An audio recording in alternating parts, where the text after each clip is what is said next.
can't imagine your mom, how courageous she was to come here with 6 kids. She is a all by tough herself. lady. She's a tough lady. Wow. I honestly haven't seen a woman as tough as her. She's taken care of us during the war. Like just escaping from one building to the next, from one shelter to the next. And then she took us all to Lebanon. And she took care of us there.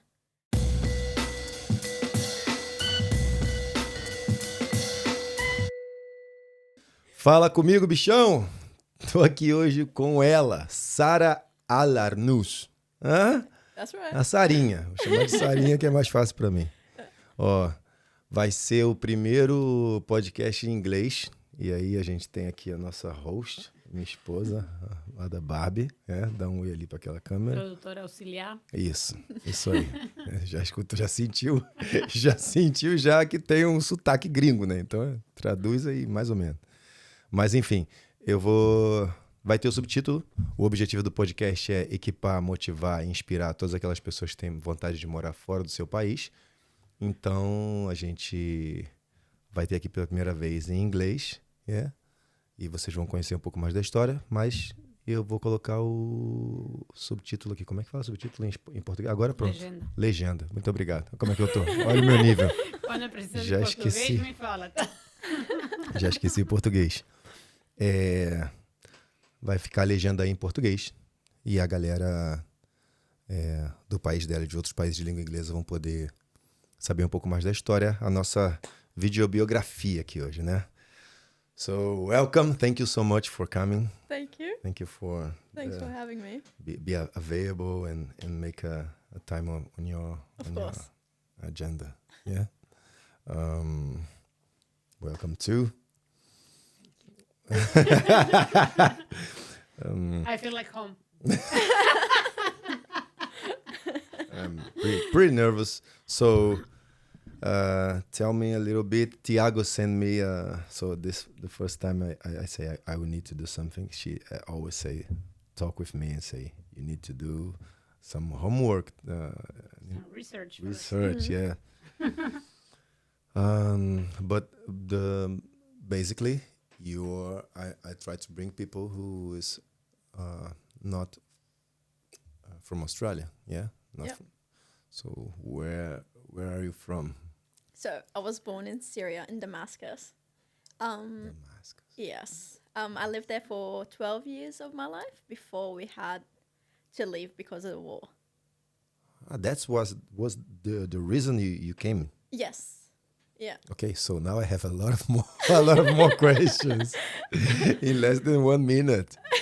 Wow. Well, so the whole family? Yes. Yeah. How many? So I've got 1 sister and 4 younger brothers. So yeah, we're a family of 6.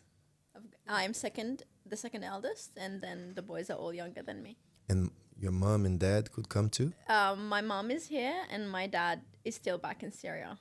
Still there? Yeah. He couldn't come, or he... He chose to stay there. Yeah. And he's...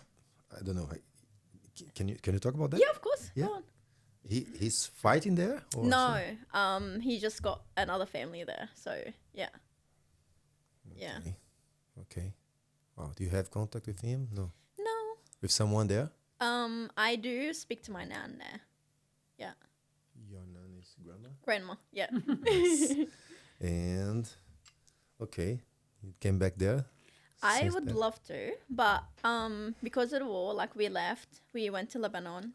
We stayed there for 2 years before we applied for to come to Australia. And then we came here. I've been living in Australia for 11 years now. Yeah, it's been a long time. I came here as like almost 15. And yeah, now like I'm almost 26. So yeah, it's been long, but also feels like it was very short.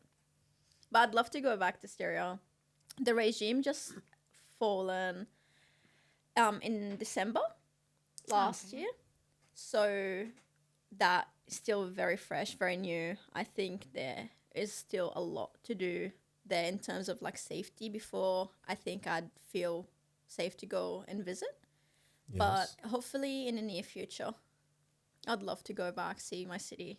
I miss it. Yeah, sure. I can't imagine your mom, how courageous she was to come here with 6 kids. She is a all by tough herself? lady. She is a tough lady. Wow. I honestly haven't seen a woman as tough as her. She's taken care of us during the war. Like just escaping from one building to the next, from one shelter to the next. And then she took us all to Lebanon. And she took care of us there. And she flew us across the Did she know seas. anybody there, or she started from zero in Lebanon? No, we had her family, and because my mom is from a different city than Yeah. us. So she is from a little town bordering with Lebanon. Most of her siblings escaped to there, and we kind of were around them. Oh, cool. And that was good, like to have, familiar faces. It was totally different to when we came to Australia. Yeah. Yeah. So we've got the family there, and yeah, it was okay. Like, I mean, tough. Lebanon is tough, even I'd say for the Lebanese themselves as well. Very like the rest of the Middle East, very unstable. Okay. Yeah. So yeah, Did the rest of the family stay there? some of them moved back to Syria after the war ended. Yeah. But for so many, there were no houses left. Yeah, Everything sure. was bombarded, So there was nothing for them to go back to yet. So they will slowly rebuild and go back. So yeah, hopefully. Yeah, I can imagine how hard that is.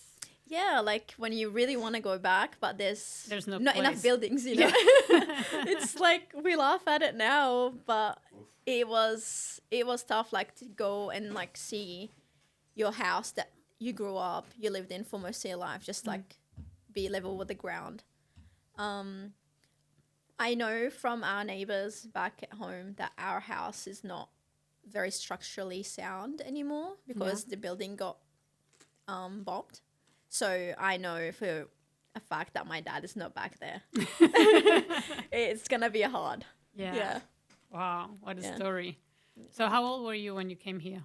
I was 14, almost 15. Yeah. Yeah, starting from scratch again. High for- school. Oh, Yes. Actually, I was very excited to start school. I did was you speak very English by No. then? No. No. So, but I was very eager to start learning English because I love to talk. I love people. And the only way I thought for me to make new friends was school. Yeah, sure. So I was really excited. So we started with this English school back in Warrawong, down like Wollongong area. Yeah. Yes. That's where I lived most of my life in Australia until I moved to Sydney. But yeah, we moved there. For 1 year, I studied English. Then I was in high school. I loved high school. It was very challenging to start, like not just learning the language and the content of the curriculum, Yeah. but also to learn the culture of the kids, how to make friends. Because I wanted to expand like beyond my Syrian friends circle. Sure. I wanted my English to get better, and the only way, obviously, to do that is to practice more Yeah, English. and to fit more in the country. Exactly, Yeah. and I really wanted to belong. And so yeah, part of that was me trying to expand my circle, go out, like get my English good, but also maintain that level of like academic level that I had back in Syria. Always loved to study, always loved to be like a high achiever, like perfect marks and all of that. So I've always like wanted to be that even in Australia, and it was a big challenge because I saw my report in year 10 and it was like C's, and that's like average, and I was like, And I was don't that like because average. of the language? Or? It was definitely Okay. because of the language, different learning style as well. Syria is very much like you memorize and you just remember, Yeah. like you have to remember the answers. There's no space for creative thinking or analytical thinking. It's just, just like you spit it out, Yeah. And in Australia it was different. Like you get to think, you get to put your views in like your essay. And I thought that was, what? We don't have to remember things. I don't know the answer. Yeah. I was like, now I have to think. Okay. But it was really good. And this just pushed me to study more, just to kind of get into that like A on my report. I love seeing A's on my report. It's just like, I don't know, it's just like a sense of achievement, accomplishment. I know now I'm not falling behind and I can maintain the same level of like academic level as when I was back in Syria. And this means a lot to me. Like, I couldn't bear the feeling of falling behind. Okay. I needed to be always like the best I could. Yeah. And I couldn't give myself excuses. I couldn't say, oh, it's because of the language. Yes, but I'm here now. It's going to be my life, so I'm going to have to learn the language. And I did, I think. Yeah, I think your English is very good. Yes. Thanks. So I went on to uni from then, and I studied politics, philosophy and economics. Yeah. And I majored in politics and economics because I really wanted to understand the world more, the political world, I'd say. And in order to understand politics, we got to understand economics. And I just fell in love with the degree. Like, it was so good. Oh, good. Yeah, I finished that. But unfortunately, it was like during the COVID times, and COVID times were tough for everyone. I had to do most of my uni study at home. Yeah. So I was looking forward for that uni culture. Yeah. But unfortunately, You COVID missed dropped it. COVID dropped it away from us. Oh, I know. Yeah. Yeah. That's nice. And what was the main difference that you found in the culture when you were a teen? I think how free everyone is to express themselves. Like, I would see a lot of people like in school with like different hairstyles, like different way to express who they are outside of like school uniform. Like, you can still see that they try to make us all one, like wearing the uniform, but you can still see individuals, which is very different to when we were like back in Syria. Like, everyone had to have the same hairstyle. Like, you can like cycle between like 2-3 hairstyles. You can't wear your hair down. And for the boys, like, they can't have long hair. You know, it's just like a lot of rules to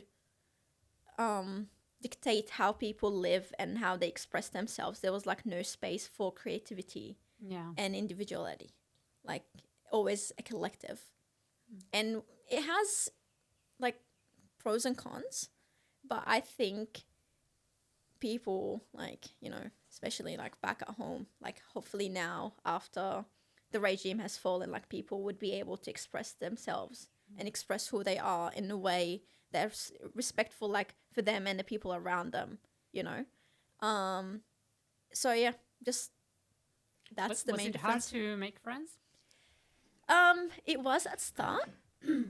Again, I didn't know what to talk to them about, you know, like this, you know, what do people watch? I didn't really watch TV back then, just because like I really had no time. I was like studying or reading to improve my English, or like trying to do something productive with my time. And then I realized that sometimes watching TV is productive. Like, you know, you go out and go like, oh, did you watch that episode yesterday? Oh my God. It's a good icebreaker. Yes.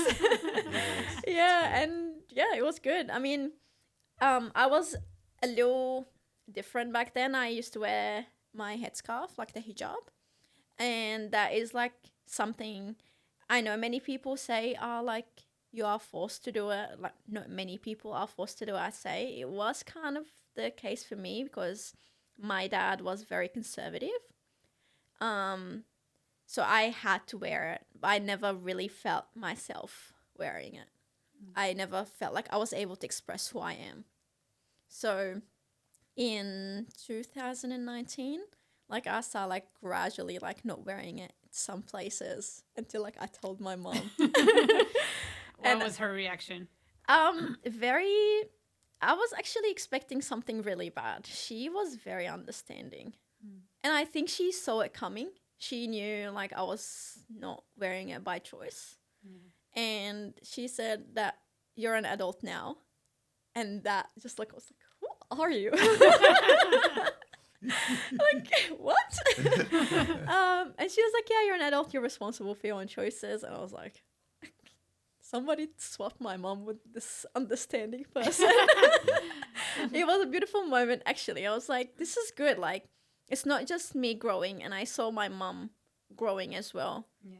So it was really good. I think she wanted us to have the full experience of like being Australians without having the limitations. Like, and as much as people say that, you know, you're accepted into the society, you're like, are they not gonna look different at you if you like wear your stuff differently? But I feel like in places like, I would say Wollongong was perfect. Like, it was really nice. I've never actually had anyone being racist to me or like say, you know, things. They would just ask bizarre questions. Like, do you shower with the hijab on? You know, do you sleep with it on?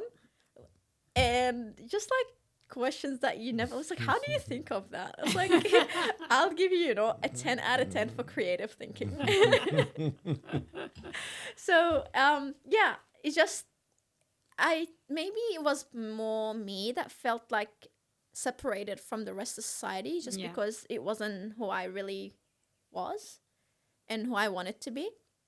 Like very expressive, like with my emotions, my facial expressions, like even like with my body, just like it's something I'm proud of, you know. I work hard on it, like go to the gym, I want to grow the muscles, you know. You want to grow the muscles, you got to show them off, you know. So yeah, this is kind of made it hard back at high school to make friends, like especially high school. Like, kids are mean, you know. Kids can be really mean. They've got no filter.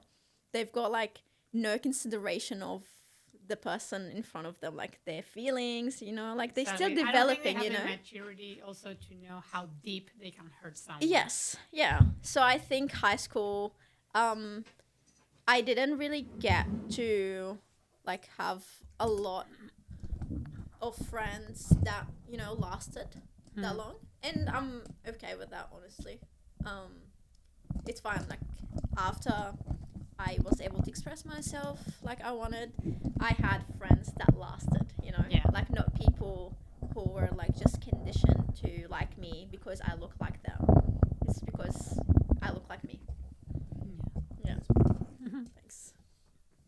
And I think when we live in a different, when we go to live in a different culture, your mind opens in a way to new things, new ways of doing things that you realize, okay, I thought there was only one way, and you go somewhere else and you're like, oh, there's another way to 100%. Do it, and it's fine too. Yes. It's just different. Yeah. And I think we come with some things from our own countries that you think that's the way to be done, and then you go somewhere else and you're like, oh, right. It could be different, and it's nice, and you start trying new things, and the sky is not gonna fall. Yes, exactly. You know. Yeah, no, 100%. It's just like, it opens your eyes, like, you know, there's a whole world out there. We don't have to be stuck to practices that we've done for like 1,000 years, you know. I love my culture, and I keep so much of it, like the stuff that is more about like community, about kindness, about generosity. But when like it comes to personal choices and freedoms, I will choose to live the way I want, not the way someone else wanted me to be. Yeah, once you know all the ways, so at least different ways, you get to choose. Yeah. Okay. I still like this, but I don't like the other stuff anymore. Yes. And it doesn't have to be like, you know, black or white. Yeah. You can collect, like, and borders only being invented like in the modern history, you know. Like, we were always like traveling, learning from others, and this is how we grew as humanity, as societies, you know. We can't just be confined and fixed on to our own ways. There's always room to grow. Exactly, shouldn't. Yeah. For me, it's very, very interesting how when she asks you about the differences, cultural differences, her eyes go straight for this thing, because it's the major difference for you, Yeah. no? But for me, who came from a like I don't know free country, if we can call free Brazil right now, it's less about the cultural differences and more about structure. Yeah. Yeah, the way the country works, the laws, the buildings, Yeah. the routes. So your eyes are not there. Yeah. It was straight to the. This is very interesting because talk a lot about this so super different. Yeah, Yeah. contrasted Yes. is because I imagine that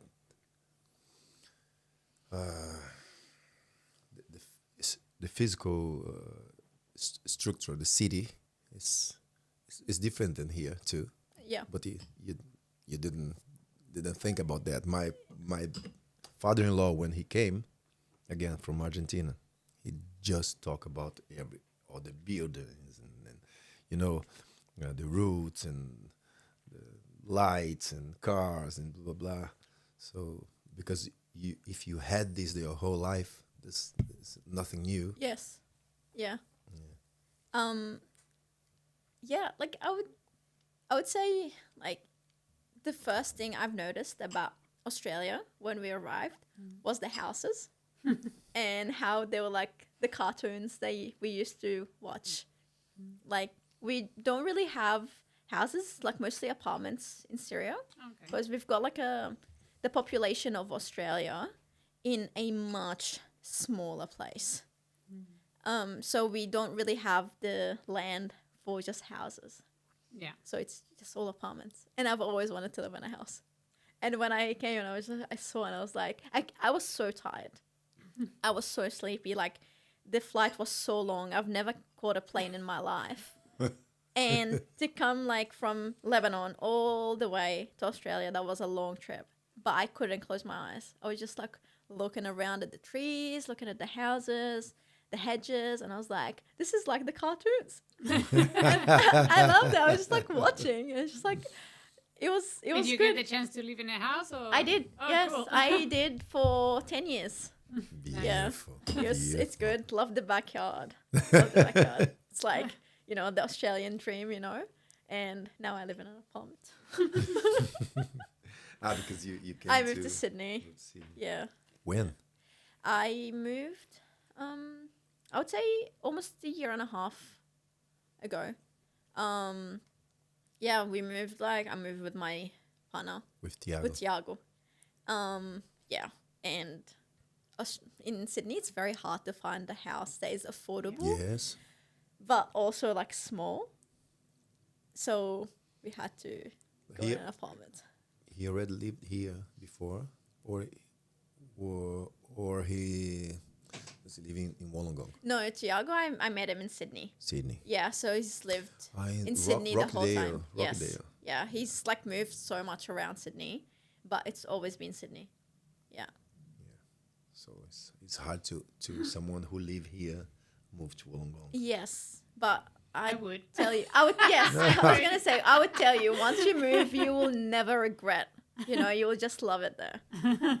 I know. Yeah. I still go there like at least once a week. We were gonna move to Wollongong when Oh. coming to yeah. Australia, and I lived there for 6 months.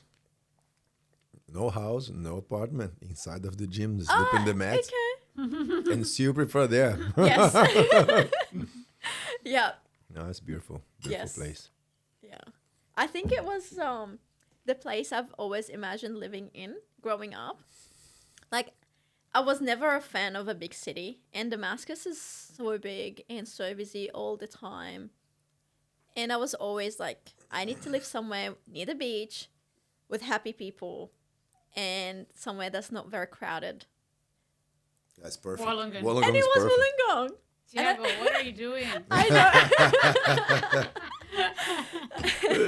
Just to prove that I do it for love, Yeah. It's a proof of love.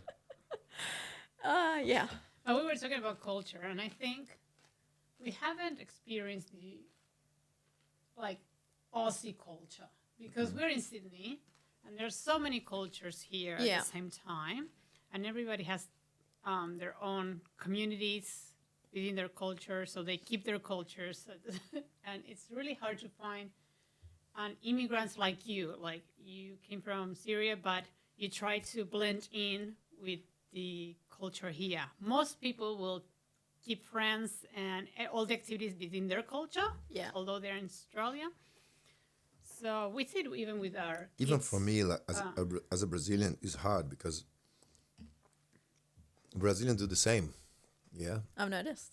Yeah. Yeah. I'm So- more like you. I try to. I have friends from different places. I try to learn the music, the food, what they do, the hobbies.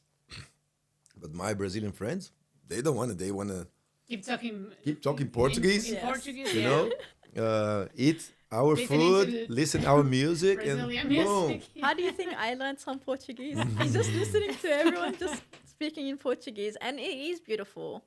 And I think if you want to keep your culture, Australia gives you that chance to keep it. Yeah. They don't try to force you. But yeah, like you can also have the option to expand, go out, meet people, learn from them. Yes. Yeah. It's nice to have your community like somewhere to fall back to. You know, when things go down or when you need like support, like only your 100%. community can give you. But it's also just good like this whole world, and there's all those cultures in Australia that Exactly. coexist in a beautiful way, and it's just so good. I lived there in Argentina 16 years, and I was a beautiful experience. Exactly Yeah, because I learned a whole new word. yeah, So Yeah, I with want good things I and try bad to things, do yeah. this They again would here. have- You know, yeah. I try to do it again. Yeah. So yeah, it's challenging. It's challenging. yep. But It in, is. in the gym, I have more possibility because I have people from different parts of the world in the gym, but also have Aussie guys. So I try I mean, yes. Let's talk about jiu-jitsu and how it actually brings people together. You know, like it's such like the sport is just very inclusive. Like it doesn't matter where you're from, what you look like, what your height is, what your weight is. It doesn't matter. You just on the mats. Someone asks you to roll and go like, let's go for harder. And it's just so good. Like I made more friends that lasted at the gym than I did like through all of my years in high school, because people there they see the person, you know, they don't see what we're doing, who we are. We just like see that, you know, like we're doing jiu-jitsu, and it's just a very close sport. When you're hugging people all the time, you know, trying to choke them out, you know, like With you're love. like, exactly. You're like, you know what? I'm gonna choke you. I'm not gonna kill you, and now we're gonna be friends. And that's how our friendships start, you know. Amen. Yeah. I believe.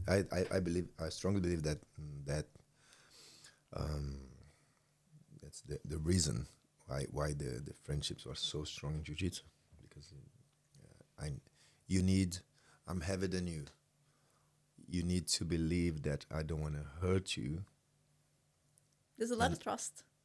Yeah. This starts to building a level of trust inside of this relation. That he's my life on his hands Yes. somehow, but it's just the technique against my technique. His Yeah. technique. It's nothing against me, and this preservation and one take care of each other is it's something that with the years we'll build a level of trust. Friendship is 100%. I don't. It's as you said, like the trust they give the person with your limbs, you know, like I believe you're not gonna break my elbow, you know, like I'm gonna tap and you're gonna let go, you know. Exactly. So yeah, it's fun. And I remember when I started jiu-jitsu, it was actually almost 4 years ago now, and time flies. How did that happen? So I've always wanted to do a combat sport. Okay. I wanted to do judo as a kid back in Syria. But again, since my dad was very conservative, he would say this is a sport not for girls. Yeah. You know? He was like, oh, you're a beautiful girl. Like, you got to act more feminine and all of that. And I really wanted to do judo. And obviously, war happened. We fled, came to Australia. All that happened. And I didn't really have the time or the capacity to do that. And then last year of uni, last semester, I was like, I kept like driving past Grappling Bros on Kira Street in Wollongong. And I was like, I wonder what's that like? I wonder what that's like. And then I was at a party with my friends and, you know, like drinking. And then my friend was like, you know, like I like to wrestle a little bit. And then my friend like put me in an armbar and I was like, what was that? And he was like, this is jiu-jitsu. And he said, I think you're going to like it. I was like, I think I love it. I was like, how did you get there? And I went for the trial class, signed up on the day. I was like, I talked on that day to Professor Pedro. And I was like, look, I'm not here for fun. I'm here for competition. I was like, I want to be a competitor. And you say that to Pedro. I said To that the to right Pedro. person. Make the right person. And I'm so Pedro glad. loved that. I saw his eyes lit up. And I was like, okay, he's my professor. So from that day until today, we've been training hard, and been competing quite a bit, I'd say. And yeah, How many times he repeat these words for you? Like, you told me you want to... Remember you told me you want every time when I'm doing the 100 arm bars and dying. But yeah, no, he is the right coach for that. Like, I know that it's a tough sport, like if you want to be at the top. And it's not about how you feel, it's about what we set up to do. And he saw that, he saw what I wanted to do, and he just, you know, walked me through it. Embraced it. Yeah. And So are you doing judo and jiu-jitsu? yes. So I started judo a bit later. Just since, you know, like I fell in love with jiu-jitsu so fast. And then I decided I wanted my stand-up game to be better. So I started doing more judo. And it was hard. I mean, judo is hard. Very beautiful, beautiful, beautiful martial art. Like once you get like the execution really well, like it's, you know. But I started that, and then 3 months later, Pedro would go like, you go into that community series competition. I was like, am I? He was like, yes, you are. I was like, I wasn't going to compete judo, you know, like I just wanted to do it for my jiu-jitsu. Yeah. And I saw myself competing, and I was like, this is so cool. And yeah, I have another love. It's just judo. Yeah. And it makes the body really resilient and tough. Like people often tell me like, I see that you do judo just because you're very solid on the ground, you know, like you can't be moved. So yeah, this is how it started. Went for that free trial class. Told Pedro I wanted to compete, and he did not look back from then. Are you still training in Wollongong? I do train in Wollongong, at least once a week, I would say. I would love to do more, but again, the commuting is a bit hard now. But I train judo with Professor Pedro because I'd say like he's the guy, you know. And he's awesome competitor. Just an awesome, you know, professor. He's just amazing, and he's really helped me become the person I am, like winning the competitions, getting invited for competitions, you know, just like getting those arm bars. It just, yeah, I would say. What's your goal with jiu-jitsu? Big hug to you, Pedro. Shout out. Yeah, Pedro thrives in that in that area. Yeah. So the goal with jiu-jitsu, I'm hoping to like, you know, be a more like worldly competitor, like compete outside of Australia. That was the plan for this year. but I had so many injuries. Oh no. I went from like no injuries for 3 years to like all the injuries in 1 year. Really? Yeah. Not just one. No. Yeah. Yeah. So What you had? I broke my hand at the start of the year training. And then I hurt my back. I had like bulging discs. Yeah. Also training. Yeah. I'd say training. Yeah. Training, lifting weights, just not resting properly. I was like very addicted to jiu-jitsu that I would train like 13 to 15 times a week. Like go to open mats, swim in open mats, just like chasing the mats like wherever like the opportunity presented itself. Yeah. I would just go. Not listen to my body. Go like, toughen up. So it yelled at you. Yeah, it was like, okay, now we're gonna have to actually sit down. I was like, okay, fine. You're And- enjoying your youthness. Well, Yes, yeah?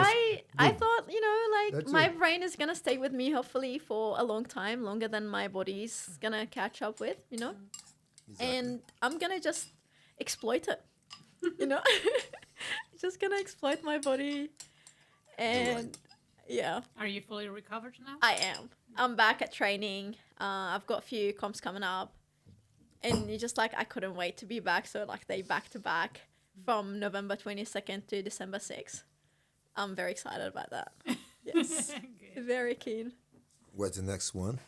I've got Artemis grappling challenge. It's a women's only competition. I am in the teams comp.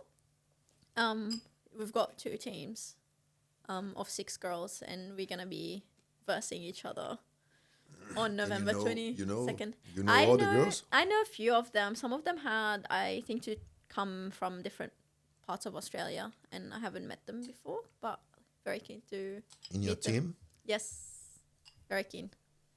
Very keen to meet them. And how this invitation came to you? It was, they started first in Adelaide, and they ran like really well, and I was like, this competition looks so good, like I want to be part of it. And I spoke to them, I was like, look, I know I'm just coming back from injuries, but I think I'm gonna be good. So if you guys think, it's good, I'm happy to be on. Beautiful. And yeah, they said like, yeah, please, like, I was like, thank you. And this is gi or no gi? No gi. No gi? Yeah. Most of the competitions now I see have been moving to no gi. And I did mostly gi at the start. Like, I love the gi game. But I see that the scene is shifting more towards no gi. And that's like where the sponsors are, where the money is, yeah. and where the show is. Like, as much as I love the gi, it can be very hard to put on like an entertaining show because Yes, of it's the beautiful many. for us. Yes, yeah. Yeah. And not for the people who don't Not for the understand what's people. going on, and for the people, like they just want to see people scrambling, like moving from one position to the next, no holds, no, like Wrestle on just yeah, top, exactly. Yeah. So Standing game. yeah, and that's why people put more money into that. Like you're gonna see people, like kind of killing each other. I don't want to see a hold down. Yeah. Yeah. So all of the competitions coming up for me are going to be no-gi, and I've been like training more, trying to improve my no-gi game. It's been good. I mean, last year I went to Pan Parks with like less than a year of experience like training no-gi, and I did win that. And surprisingly, I didn't win the gi. I won the no-gi, but yeah. And actually that crushed me because like the gi is my game, like, yeah. Yeah. It's good. I'm looking forward to it. It's going to be fun. And how is your routine now, training? What So are you doing? now I'm trying to focus on like not straining my body, just in, coming back from injuries. I want to rebuild my conditioning, my strength. I'm spending time at the gym, getting, like my strength back in order, getting, like health, kind of keeping it in check. Training mostly no-gi since my comps coming up are going to be no-gi. training twice a day with the gym. Then I would do like a jiu-jitsu session. And some days I would do like 2 jiu-jitsu sessions and no gym. Like as long as, like, you know, I'm rolling, moving my body, I'm happy. And so far, like I would say I'm very happy to pick up where I left before I got injured. I don't think I lost anything beyond, like, you know, just like general, you know, gas fitness, like, you know, run out of gas. And I think I've already recovered it, which I think was good. Yeah. So like I'm ready for the comp. Nice, nice. And you working? Are you working? I coach kids. I coach at Arncliffe Gym with Professor Marcos. Yes. I do that like 2-3 days a week, and that's like, you know, what I do. Like I just want to be on the mats and do that. Full on Full on So jiu-jitsu. nowadays you're Yeah. full. I remember like, I quit my job back when I was in Wollongong just to focus on jiu-jitsu. And yeah, I mean, the finances get a bit hard, but I think, again, no regrets. It's just like worth it when you like get that feeling of achievement on the mats, off the mats, Nice. like with in the competitions. It's all like very rewarding. Yeah. How is this professional scenario in Australia about, if you say talk about sponsor, do you have, can you feel this like achievable? I think once I get, you know, out there, like, you know, I've got the subversion coming up, and I think a lot of that is gonna come from this. I'm hoping to win the match with a submission and just, you know, like kind of show the people there, like the sponsors, the people who care about women in jiu-jitsu as well, like, you know, like there's a potential here, and, you know, move on from there. Like my gym has been very supportive in like funding my travels, like last year to Worlds, and my endorsing my competitions as well. Like I'm not having to pay for that. What the name of your gym? Say Grappling Bros. Yes, Grappling Bros. Professor Diego's been really good with that as well. He would endorse my competitions. I don't have to pay for the comps. And now that I'm invited to most of the comps that I go to as well, like this is also helping. So it's like there is a potential for women in jiu-jitsu in general, but also I see like a potential in me, like to be out there, like move hopefully next year into like the world stage and just compete in all the places like across Europe, Asia, and even Brazil. I know this one is going to be tough. I know this one is going to be tough. Nice. I know the Brazilians are very tough, but I'm very looking forward to training with them and competing. Of course. You're ready. You're ready. I saw you competing. Everyone gets very impressed every time you fight. And yeah, I have a question. Do you have already a name for who you will challenge after win your fight in Subversion? Ooh. I honestly don't have anyone in particular. Get a name. Yeah. If you want a sponsor, you need to be sharp there on your speech. Yeah. Yeah. They give the microphone to you. You need to say, "Look, I want you." Okay, there's the girl that I didn't get to verse last time, Jacinta Austin. I didn't get to verse her before because I injured my back. I had to pull out of the fight, and I felt really bad because I really wanted to verse her. She looks very tough. She's an MMA fighter as well. So beautiful. But this time it's not against her. No. Okay. Someone else. So after this, I would like a rematch. Yeah. Jacinta Austin. Yes. Okay. Would Nice. love a rematch. I think she would be a good fight. Yeah. Excellent. And who knows, maybe sometime in the future we will be on CGI. Ooh. Oh no, I might win the $100,000. Everyone will need to go to. We to need more fly girls to- from Australia, you know. Yes, Yeah. yes, 100%. Yeah, I think we have the skills. We just need the culture to pick up. Yeah, Yeah. 100%. I think we need like obviously to encourage more women to join. Sometimes like I'd go to competitions and there's no one in my division. Like moving up or down and just like fighting people, different divisions, which I think is very good, like a different challenge, different, but I think there is a potential for more girls to join. And I think just like female jiu-jitsu is not advertised as well as the male jiu-jitsu. So I think the culture is not catching up yet, but hopefully it's on the way. Like the scene is going to get bigger with all like those competitions coming in. Lot of the last events. I think the last 5 big events, no gi and no gi. 4 or 5 had the best fights between girls. Yeah.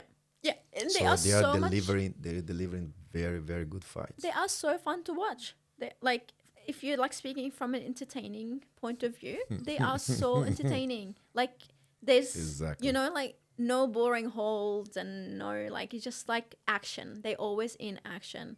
It's so good. And I just think Australia has to, endorse more big competitions. The biggest we have is Pan Packs.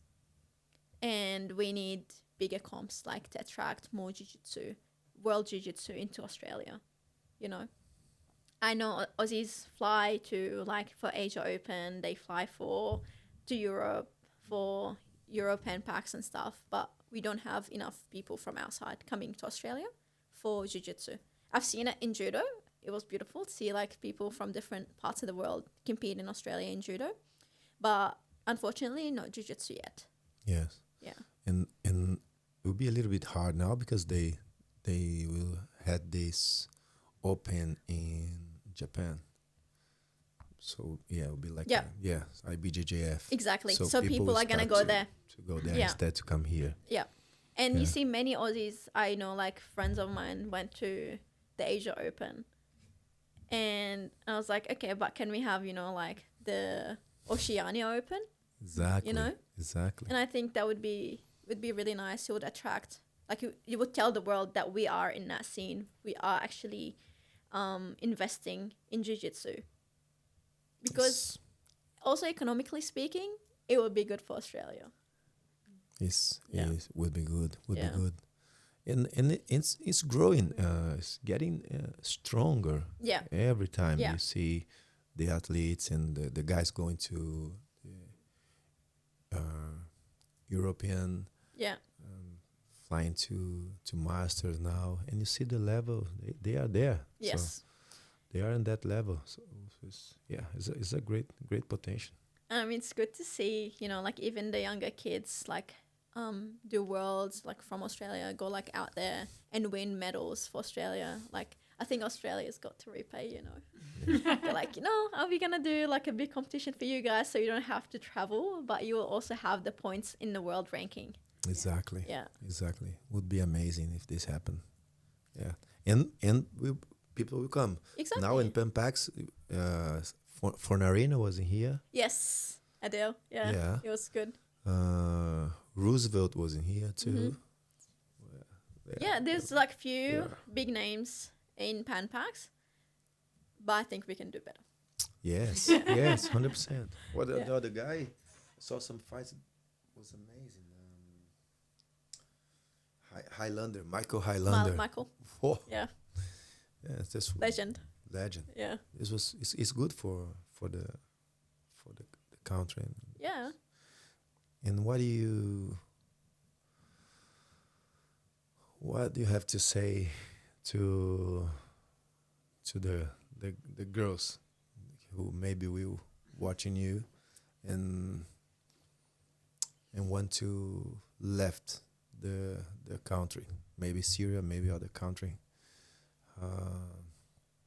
What do you have to as a suggestion or to help words to talk about the adaptation here, or you recommend come or find another country?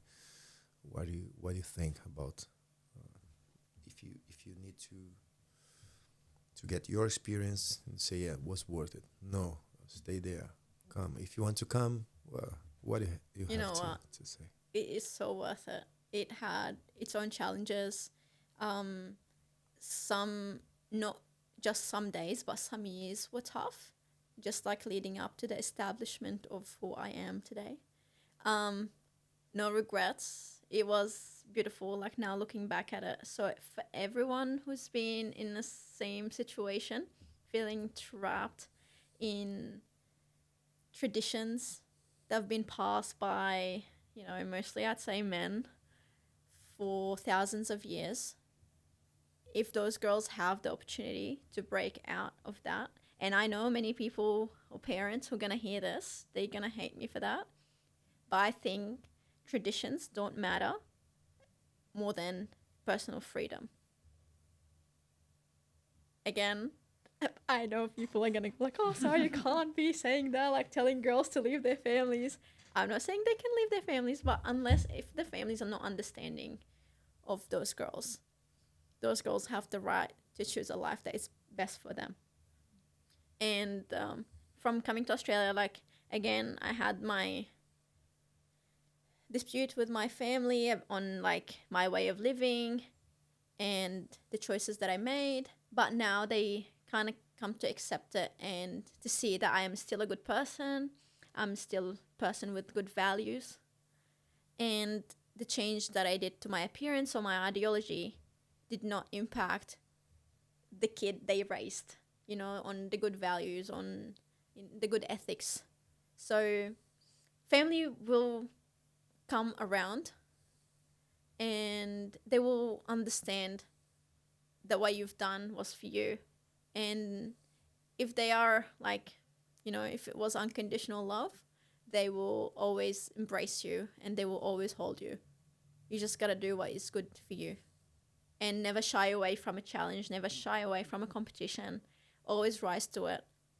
You can't not face something because you're scared. Because the reward that you're going to get after you win that competition, even if it was like against another person, between you and yourself, between you and the society, between you and your family, and you do what's best for you, then you'll feel so good after.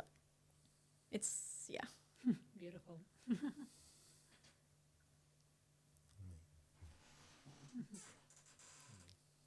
Coffee? Yes. I'd love a coffee. I'll take the break, honey. Ok.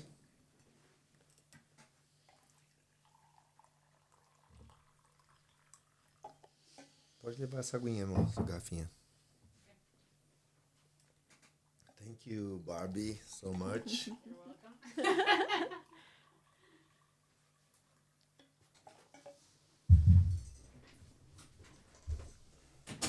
Tchim, tchim. Cheers. Oh, cheers. Thank you. So I also disappear. Look, all the problems today in one day. That camera stopped work. That camera stopped work. We just have It number must be my two. charms. We just have a number two and number one there. Number 4 now. Yeah. Okay. That's okay. How was the? Nice coffee. You like it? Yeah.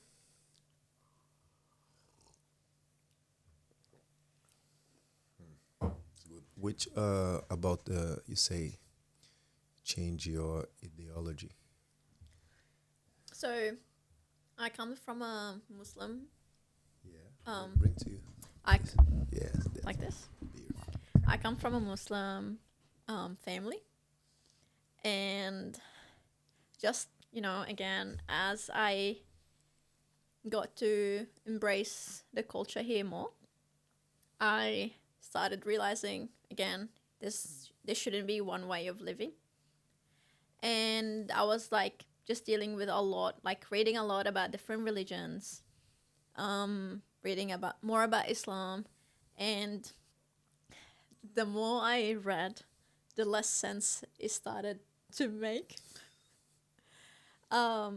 So it was, it was not a decision that I came to overnight, but I gradually moved on from being a Muslim.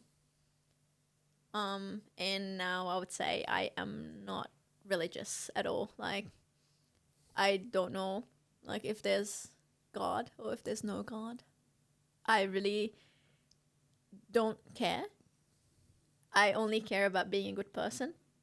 And I think that's like what's gonna make a good planet. But also, if there is a reward or punishment after, I think like I should be sweet. But yeah, it's just like I think the first act of not being a Muslim I did was when I also became vegan. Yeah. That's why we are having the acai. the acai Soy oil. today. Yeah. So you love being vegan. I get to have good food. But yeah, it was, there's a celebration they do when the Muslims go to Mecca for the pilgrimage. And like part of the things that they do is like to have to like sacrifice lamb. You know, like Abraham did for Isaac. Yes. So they do that still. Like they sacrifice lamb, and I was like, I couldn't like think about why they would sacrifice the lamb. Like, it's not really a sacrifice if you don't care about the lamb, and they don't, you know. So what are we really sacrificing? And you don't need to do a sacrifice if you don't have money. So you don't have to sacrifice your money to do the sacrifice. So there's no sacrifice in this. It's just a tradition that people keep doing. And I thought it was very not like, I wouldn't say it was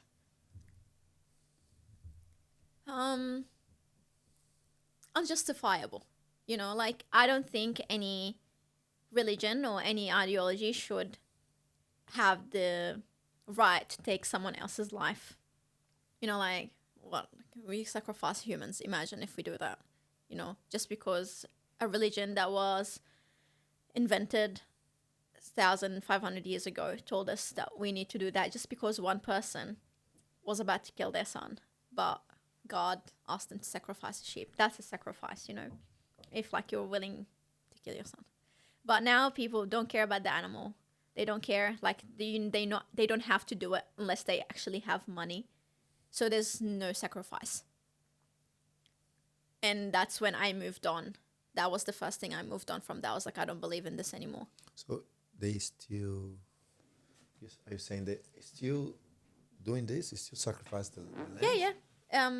It's part of the tradition of that, you know, celebration. Really? Yeah.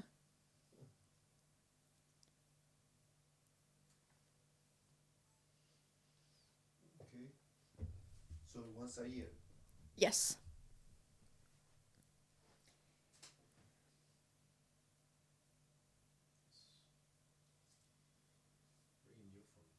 Yeah.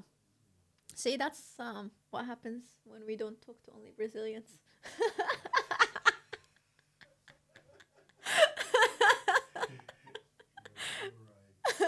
We learn something every day, hey? So right. Exactly.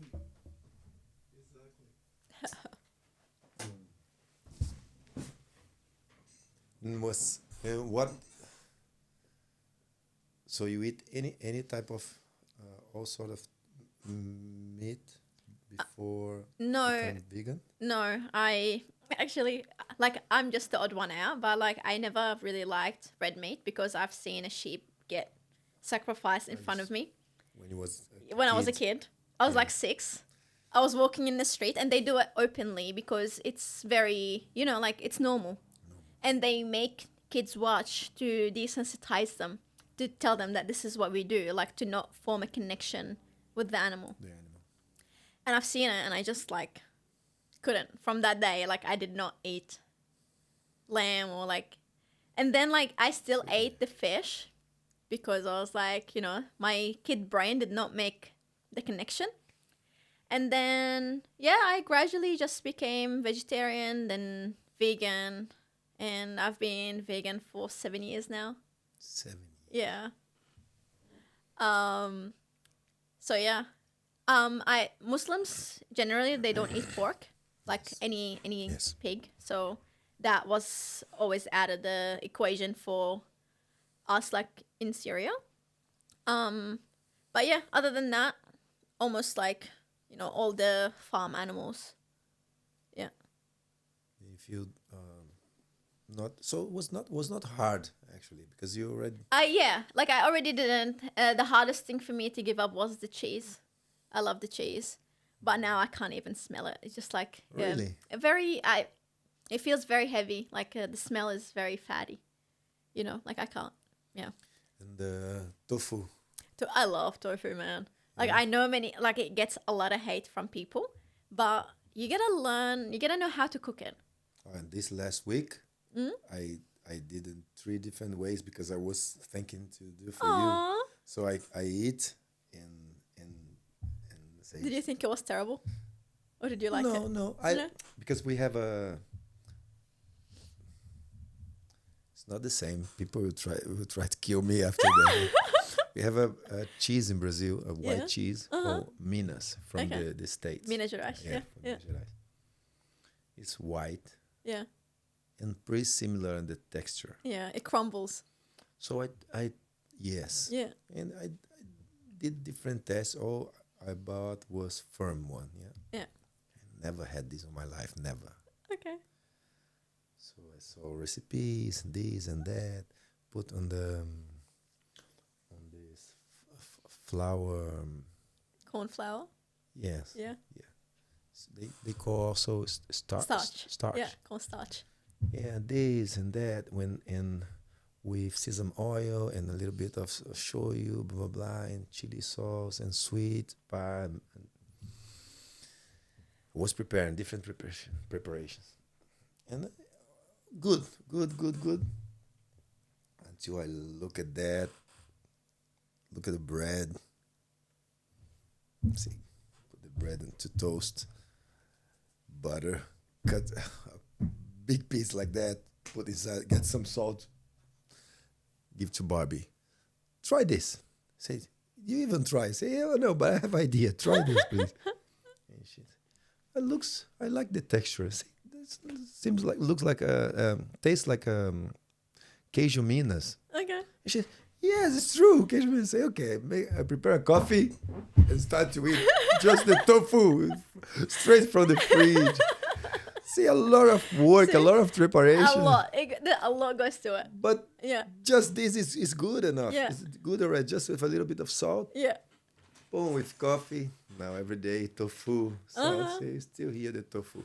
And because I couldn't do any preparation that I feel like, well, like in the recipes, I say change plans. Let's do acai. I love that side, so thank you. And honestly, you went like further than Thiago ever did. He never tries to cook vegan because he goes always like, I'm scared I'm gonna mess it up really bad, and we're gonna throw the food out. Yeah, I thought this. I said, look, my best recipe was just cut the tofu and put salt. That was the best version. I tried one with black salt that emulate egg. Yep.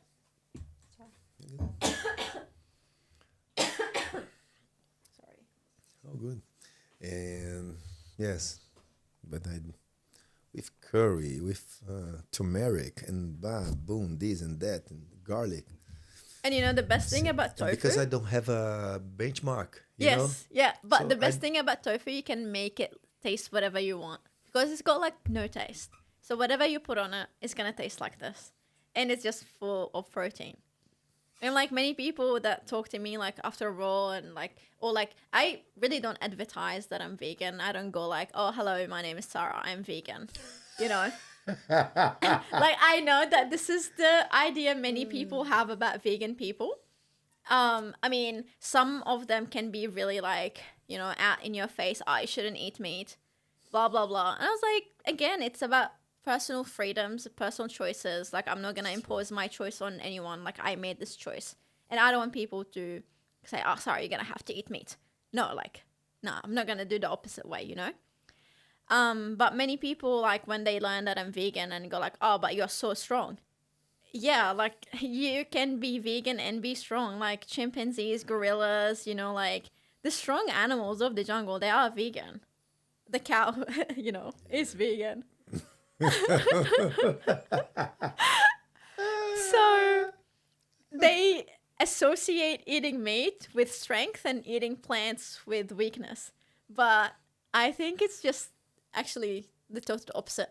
As long as you're mindful of what you're eating, if you like meeting your macros, meeting all the nutritions, you'll be really good. And 7 years later, I have not had any issue with like my blood tests. Everything is always really good. I do have to supplement for stuff, but that's just, you know, everyone needs to supplement for omega-3 because we don't eat fish every day. Exactly. You know, everyone has to supplement for iron just because, and vitamin D. Perfect. Yeah. It's Exactly. not something that I have to do just because I'm vegan. So I think, just you gotta eat the right things. Everyone And needs to. the plants nowadays. the plants will provide, and the planet does provide. You just have to look in the right sources, you know, and not because you're vegan, you don't just eat bread and chips all day. There's a lot to eat, and I love cooking. I love to experiment with different recipes. I like to invent my own recipes and just like think about what is the best for my body. And I think this is really good. Nice. So next time I will ask you. I already invite Tiago to come with you the next time. Next time you're Let's gonna have to come over and I'll cook for you. I need to send him a recipe. Yes. No, you're gonna have to come over and I'll cook for you. Okay. Yeah, at least I will have a benchmark Yeah. because this was when I taste some of the stuffs I did. I like it. Some not too much, but I never knew that supposed to taste like that. Yeah. You know. Yeah. Go like, oh, what is it supposed to taste like? Yeah. No, So, fair enough. Yeah. Yeah. Yes. This was a good escape. Love the acai. Like, I would have acai on any day, you know? Like, it doesn't matter. Like, even if I'm dieting, like, if you give me an acai, I'm gonna eat an acai.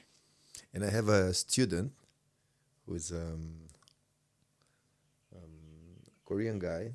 He lives in the same street of the gym, and he works there. On that street, have a place tofu factory. You know, supposed Oh, to. yeah. Know. Okay. So I have, coach. You want fresh tofu? Fresh tofu? Aw. I say I don't. He was like, I don't know what to do with it. Exactly. I don't know what to do.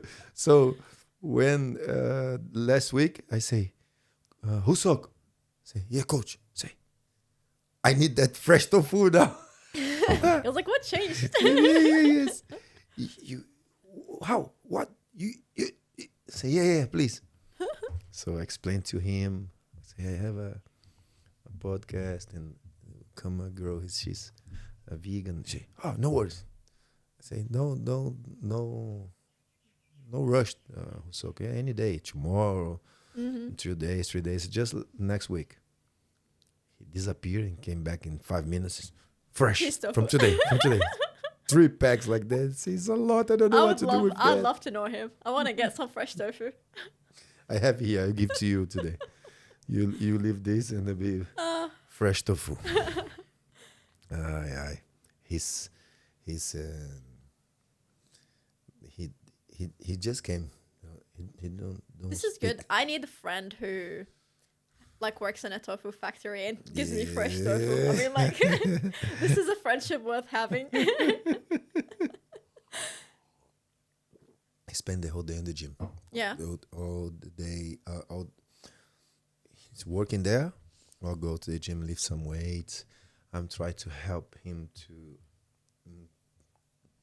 study more English because he barely can talk. So he spent the whole day lifting weights by himself, alone. Say this guy needs some friendship, some connections. So during after the class we spend time with him, but yeah, he don't talk too much. Let's see. Yeah. He's brand new in Australia. Yeah. It's always very intimidating when you first, come to a new country. Another day I came and he was alone at the gym, and instead to lift weights, he was there like studying with TV, turning on TV on, watching Jiu-Jitsu, studying, replying emails. Say, what are you doing? You here alone? Yes, coach. Yes. But I know it's because he knows in some moment. Yeah. Someone is gonna walk in. Yeah. Yeah, it's hard. Yeah, 100%. You came with zero English, yeah? When you came, once you came. Yeah. And you speak like that. So it's my hope one day have this English. How many years here? You had 14 years here? 14? No, 12. Yeah, 12 years? 11. 11 years here. Yeah. Yeah. Maybe 11 years. Who knows? Yeah. How long have you been here for? Since March of 2021. Okay, so fresh. I think you're doing pretty well. Don't go too hard on yourself. I think you're doing pretty well. Honestly. Yeah. And I know like you realize that the kids will pick it up faster. Like kids is, like your kids will come home and they'll be like speaking so fast in English together. Go like switch to Portuguese or Spanish because I don't understand what you're saying. Yes, Are you plotting something? During the dinner, it's also a war. Yeah. I ask them to say, I don't want to talk with you if you're not in Spanish or Portuguese, please. Yeah. Because they come in, blah, blah, blah, blah, Fair blah, enough. I barely can understand. Yeah. Now, don't like catch when nothing. we don't mom to understand something, because my mom still like doesn't really speak much English. I think her English would be like my Portuguese. She can understand, but she can't reply. But yeah, like me and my siblings will just like start speaking English. Like if we want to plan something and like surprise her, or if we just like talking about something that we know she's gonna be mad at, we just speak in English and she doesn't understand. And she's like, speak Arabic. It's like I can't understand you. Exactly like that. And when we came, they know just how to count. Yeah. Or dog, house. Yeah. Like words, just vocabs. Because Barbie was helping them when we knew we will come to here. We were close to come. She started to try to accelerate and teach them something. So I speak better than them when we are just landing here. So Kenzo, for example, just talk the soccer idiom, soccer languages. Release him on the park, throw the ball, and he immediately make 2 friends. or 3 friends. Yeah. And just You just have to use. Hey, Yeah. Yeah. But nowadays, no, he fix my English every day. Yeah. Ana Clara the same. Sometimes I say something and she say, "Oh my dear, oh my days." Oh my god. He's gonna get like a sprinkle of sass on it too. She can't just correct it, yes? Yeah. She gotta make you feel bad for not feel doing bad. good, Yeah. Oh my days, look what she said, Mom. Bo. We were doing I was studying for the citizenship test. Oh yeah. And in some moment I say something about, was it a phrase in the end was to become, if I could become a citizen. And I say, to get the citizenship, and I say, citizenship. Okay. Citizenship. Okay. Right. And I destroyed the dinner. They couldn't eat anymore. Just bully me. The next day, they were still talking about that. I say, no, I don't want him, Barbie. I cannot defend you. I cannot. No one support me with my shit. I mean, sorry, like, there's no way out of this, like, yeah. Yes, I will get there. I will get there. I'm reading English every day a little bit at least, and this helped me a lot. I'm not since I moved here 4 years. I'm not putting any subtitle on Oh, that's the amazing. movies, Yeah. but with her, she speaks well, Yeah, but I think and she would like the subtitles. yes. When I with her, she puts subtitles in Spanish or Portuguese. But if I'm by myself, I take off to try Yeah. to observe more. Yeah. I mean, like, I speak English and I sometimes have the subtitles in English because, it kind of helps to read as well. Kind of keeps the brain a bit more engaged. Yes, if I want You to see the put words, subtitles, yeah. I put in English. Yeah. But my biggest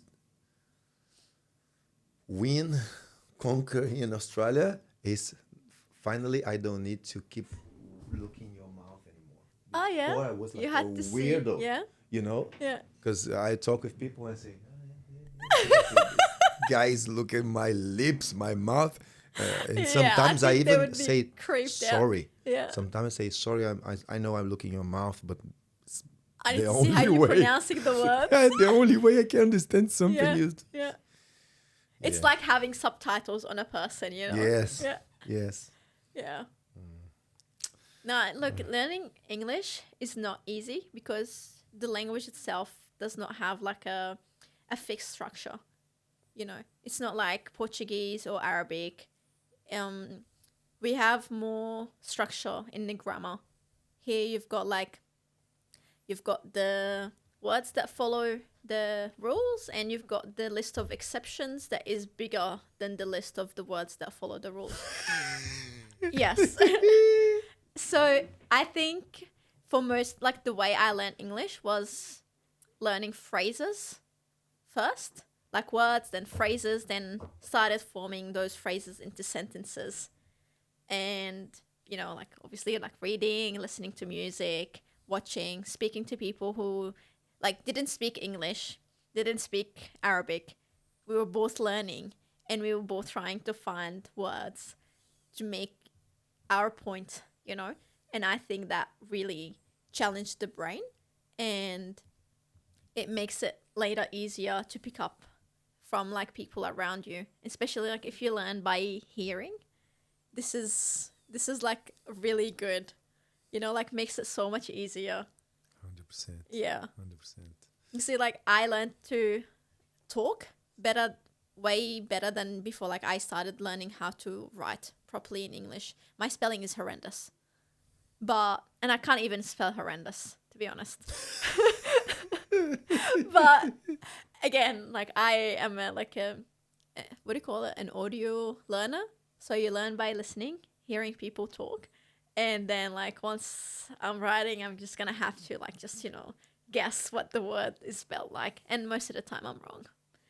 Yeah. And I went through uni thanks to the autocorrect in, on the laptop. The laptop would correct, but sometimes I misspell the word so bad that not even the autocorrect can guess it. It was like, sorry, you're on your own now. Get confusing. Uh-huh. Wow. Yeah. Look, Tiago sent me the list here, and one thing he put on the list was something I was talking the Monday morning with Sandro, with that guy I told you, about how this is very different in Brazil. Because in the booklet, one thing they had as a value, we were talking about because it was very interesting, is the mateship as a value of Yes. Australian culture. Yeah. And they are talking about, and I start to study what was the mateship, like the concept. Yeah. And I say it's very interesting because sometimes you see some Australian families a little bit messy with drugs or betting, but even inside of this family, you can see often the wife, but sometimes the husband. They are volunteer at the school or as a Firefighter. firefighter. They are Just like inside doing the community. inside of the community, helping some. Yeah. And you see in Brazil often is guiding by the religion. You know, is more because you also see people with the family, or maybe financially is not well structured yet already, but they already are work as a volunteer in some place. Yeah. But it's more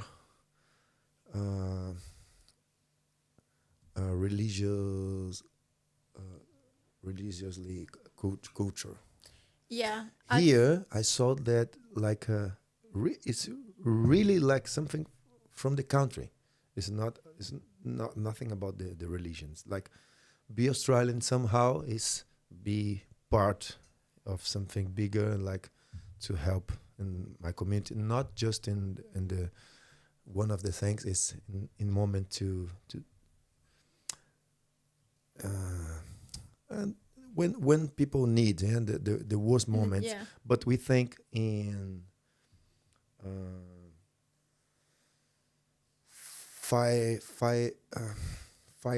Season. season, or think in a Like a tsunami. yeah, you know, like a natural disaster. natural disaster. Yeah. But this in any part of the world, if some natural disaster People occurs, will go out everyone and help. will help. Yeah. But no, it's even in small things every Yeah. day. You can see every time, every day. Yeah. When Wollongong was with my parents-in-law or my family, I can remember now, and we went to a part where some historic place with the canyons and was a battle spot, and In have Wollongong? people working there. Yeah. And at the end, I discovered everyone working that day was Saturday, Yeah. beautiful day. Everyone volunteer. Yeah. This is crazy. Yeah, it was a beautiful thing for me actually to notice the same thing about how people here, like, they have got like their full lives. They've got like a full-time job. They've got their own family. They've got their own struggles, but they still choose to volunteer at least like 2 hours of their day, like in a week, to do something to pay back for the community, you know, to be part of that like bigger family. And I did see it a lot in Wollongong with the homeless food drive, where they get like a little van truck and they cook food like for homeless people, and you know, like they line up and you know they feel part of something, you know, like they're helping somebody who is disadvantaged. Because I think what they do is they look positively at their situation and they always go like, but there's someone who is worse than me, you know, like, and I would love to help. And again, like if you want to draw it back to, you know, yes, in like religions, this kind of thing is charity. And charity is sometimes like we have to do it, part of religion, you know, like you have to do charity. You have to help the less advantaged. You have to, you know, because that obviously brings a good sense of community, good sense of support. People, you know, like crime rates will drop if people feel like they are supported and they've got someone who've got them, you know. And then you move to Australia. Like I wouldn't say Australia is ruled by like a religion. I'd say like the pretty much like the highest religion is like the no religion, like the belief system, the atheist. And you still like, you know, like there's no link between religion and being good. You're just good because you're good. And Australians, I've noticed, like even when we arrived, we've had so many people helping us when we arrived to Australia, and they were volunteers. Like we've had people helping us with like homework in the library, people like helping around, like, you know, taking us around to just like see Australia, taking us on trips, and they were all volunteers, you know, like, and you see like, why are you doing this? Because, you know, because it makes the world good, it makes Australia good. And yeah, I loved it. Like so many people who've helped me. Like I've had so many friends until now that I met way back when we first arrived to Australia. And we're friends because, you know, like they've seen like the potential. They've seen that people, yes, they've been through struggle, but, you know, they still, you know, people that need help and people that will pay back, you know. And I say that we, like, you know, like I don't do much past like beyond jiu-jitsu, but I love to, you know, help where I can, like with the animals and rescuing people in floods and stuff. So it's like, it's very rewarding, like, and you do it because it's good, because it brings good to the community, not because you're waiting for reward. And yeah, like one thing I really learned from being in Australia, that mateship is what keeps Australia standing. It's what makes all the cultures in Australia integrate together to form that one big Australian culture that is like a salad, like a mush of all those amazing cultures that come from outside. And you just, like, it doesn't matter what your, you know, race is, what your religion, what your height is. When, like, we're going to help you when you need, like in natural disasters, but also just like in the everyday. Like if you need help, you can ask and you've got it.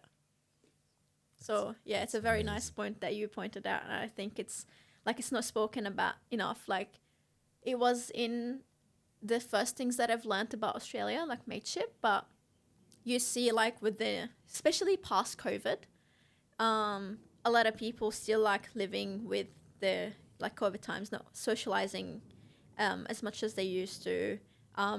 Friendship circles kind of shrunk, and it's just like harder for people to go back out there. But once you go back, like, you know, like the Australia that we've known, like when we arrived here, it still exists. We just have to put in effort to bring it back. It's true. Amazing. Yeah. Yeah, it's unbelievable discovering that it's a value for the country. Yeah. It's something so And again, beyond simple, religion. and Yeah. then became big here. It's Yeah. huge. It's something huge. Again, it's part of their values. part You know, of the like value. the fair go mateship, you know, it's like, you know, Australian values. You know, like Yes. having a fair go. Giving opportunity to everyone here. The mateship, helping each other. It's the structure of Australia. Have this on the beginnings was in somehow. It's like if you really want to live in this country, look, we believe in this. So try to be part of this. Yeah. Like the dojo etiquette. Yes. You know? Yes, exactly. Like come Yeah. first day, have a look at this. Have You a read look. the rules. Read the Yeah. rules. Can you be part of that? Exactly. Then you're welcome. Yeah. Exactly. Yeah. And discovered this after 4 years I'm here. I could read and see, oh, wait, this is real. It's true. Yeah. This happens. Happen Yeah. every day around me. It's so good. We are so blessed to live here. Yeah, I couldn't like honestly think about like a better country to live in. I honestly couldn't. Like I know that like the world is full of amazing countries, but in terms of what Australia offers and what we can give back, I think it's just perfect. Amen. Amen. And that's not for the Australian government to think that, you know, like I'm just trying to say things so they give me the citizenship. Nah, already citizen. Luckily. Very good. Very good. Something I don't know. Something I should ask you. Something you want to talking about, and I didn't ask you. Again, It's my first time in my life I'm That's talking okay. I with think we've covered a lot of grounds. someone And I know it's not a jiu-jitsu focused. Like, you know, I know it's like It's a background. link. It's a background. Yeah, But I to see love the but I jiu-jitsu love to talk about athlete, jiu-jitsu. you know. And I watch jiu-jitsu every day. I Yeah, study every day. It's So if you want to lifestyle talk now. about Nah, if you want it's to talk about lifestyle jiu-jitsu, now. if you have some Yeah. polemics, I'm here. I'm here for polemics No. too. I'm here for the debates. No. I think like there haven't been like a lot of debates since like what happened with the CGI, like with who was gonna get the $1 million, you know. But I think that was like the juiciest gossip in jiu-jitsu. I think it's kind of pretty chill now. There's no more dramas. No, But yeah, I know like, you know, someone like she's a black belt jiu-jitsu coach. She said that jiu-jitsu doesn't make you strong.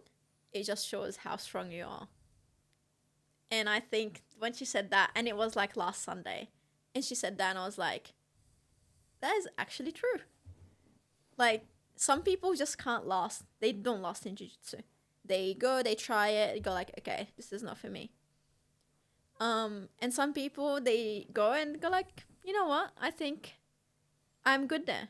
And they go like, they become black belts. They start teaching. They want to, you know, give that knowledge back. They want to give people that feeling they had. And it's very nice. And it's just like, yeah, like you just, it shows how strong you are. This is, why did I not think about that before? It was just so beautifully said. And I feel bad because I can't remember her name. She's a Brazilian black belt, first degree coach at Gracie Barra in Carimba. Karimba. Yeah, Okay. I went there for women's open mat, and then at the end of the class, she was like, "Yeah," I was like, "Damn, that was like nice." So yeah, like I just want girls to realize that. You know. I will invite her to come here and then talk about that. Let me find here. So Gracie Baja Karimba. Yeah, she's really great, actually, and she's Brazilian, and she speaks Portuguese.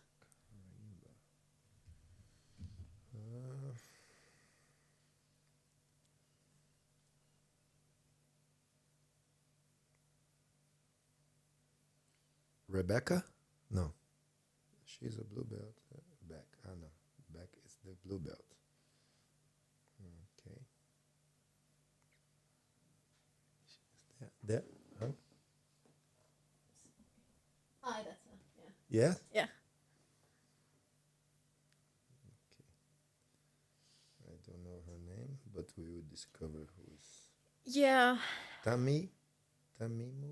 Maybe. I'm terrible with names. Terrible. Jiu-Jitsu black belt Yeah. and surfer. Tami Yeah. Mutran. Okay. Okay. Yeah. I follow her. I seen the request.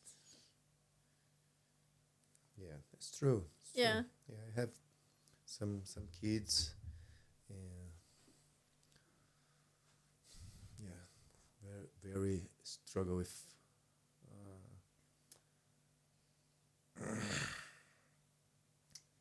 knowledge about their own body Yeah. with 12 years old, Yeah. 13 years old. Yeah. Shouldn't happen. Yeah. Yeah, shouldn't come to this age without know how to do a roll. Yeah. And they felt like shy because it's horrible between Yes. being Yeah, like there it's like exposed honestly with- giving me goosebumps because like I see it with the kids that I coach, and you see like 5-year-old kid with like, you know, very good like awareness of their body and coordination, and they just get it, you know, like it clicks for them, and you don't have to spend a lot of time showing them how to do this. And you expect, you know, like for 4 to 6 year like old kids, and it's fine, like they still developing new neurons, like how to Normal. deal with their body. But then you see older kids and you go like, it's a problem of today's society behind the screen. We're not really using bodies that much in a way that would challenge the brain. So the development, kind of the physical development, comes a bit later. And sometimes I'd say might be like too late, because it's at that age when they start comparing themselves to other kids. And if other kids are more athletic, or they know how to work their bodies, how to fight, how to, do like a just simple hip escape, and they don't, they feel like they are less, so they don't want to come back. And I feel like my favorite part of being a kids coach is to get those kids and get them to be more comfortable in their bodies and in actually making a mistake, because it's not easy and it's not meant to be easy. Like, I started judo after I started jiu-jitsu. I thought I was fit, I was good, I was like athletic, and I started judo and I was like, it's a whole set, like a new set of techniques, a new set of like thinking about where your body is. And I get it with the kids. Like, I totally get it. We are not using our bodies every day in that way. So it's learning. You got to learn, you got to teach your brain how to do this, how to do like an ukemi roll, which like many kids go like, oh, left leg, left arm, and go like, which side is my left, Yes. And, but once it clicks and you see how happy they get. And this just like warms my heart up. Like, it makes me feel so proud of them and proud of the work that I've put into them. Yeah, It's exactly. just so rewarding. It's rewarding this Yeah. time you invest there. Yeah. You say, it's good. And sometimes it's just desperation, try to to make them understand that this will be about time. Yes. If you give me the time, don't give up. Don't give Yeah. up. If you give me the time, you get there. Yeah. You take more time? Yes, we'll take, definitely. Yes. Yeah. That's why sometimes I want just squeeze the parent's neck. Yeah. Say what Stop you pushing them. did with Yeah. these kids Yeah. for 11 years. Yeah. Why you never throw him on the park? Yeah. Why you Yeah. never oblige him to climb a tree? So Because You it's know. easier to give them a screen to look at, and have them just look at it while, parents, do their own thing, like, obviously looking after the family, but it's easier to entertain them at home than to take them out. And I understand like people have busy lives, but I think this is a very important stage of like kids' development. And socially, like if they want to be accepted, they gotta have to be, like not behind a screen. Like obviously, again, different kids are different, but if you want your kid to do well, and it's not just about physical development, it's about brain development. The more you develop the body, the brain will catch up, because you need to generate new neurons for every move, every connection, every muscle that you move. So it's very, very important for them to do well at life, to do well at school, to do well just socially. It starts with the body. It starts with going out, touching the grass, putting your feet on the grass, having that little, dip in the water, just connecting with nature, moving your body like we were meant to. It will go a long way for the kid, They will not feel like they're an outcast, or those kids are different, I'm different from them, so I can't be good at jiu-jitsu. Everyone can be good at jiu-jitsu. They just need to put the time and not give up. yes, yeah. Once you see them after 1 year, it's so beautiful. Yeah. Just see them, and you know how he was, how she was 1 year ago, 2 years ago, and you see and then this bring that what the coach says, that they were, this just showing who they are, because a lot of other kids give up on the path, on the way, Yeah. during the process. Yeah. Parents take because it's too, my son is not that that good because some parents come with the wrong concept to the gym. Yeah. I try to talk with everyone more than just the trial classes or after, or just more than when they become members. Often, a lot of times, I just left Diego there. He's a main coach for the kids. I let him there and go out and talk with the parents. Want a coffee? Because I want to talk with them. Yeah, I try to make them understand that it's something that on the life they're never gonna regret. Never gonna regret. Never regret. Never regret. Either the parents and the kids. Yeah. Say, I don't know for how many things your son will be thankful when they become adults to you. Yeah. But I can guarantee this. He always will say, thank you, Dad, for put me on the jiu-jitsu school. Just give me goosebumps. Always. Yeah. This will be for the rest of his life. And doesn't matter about it, because sometimes you can see they're coming and they want to then become I don't know, champion of what? Champion of what? Of the tournament here and with the kid with 8 years old. You know, it's not about that. No. He will get his medal eventually. He will be training. He will training. He will become good eventually. Yeah. But it's not about that.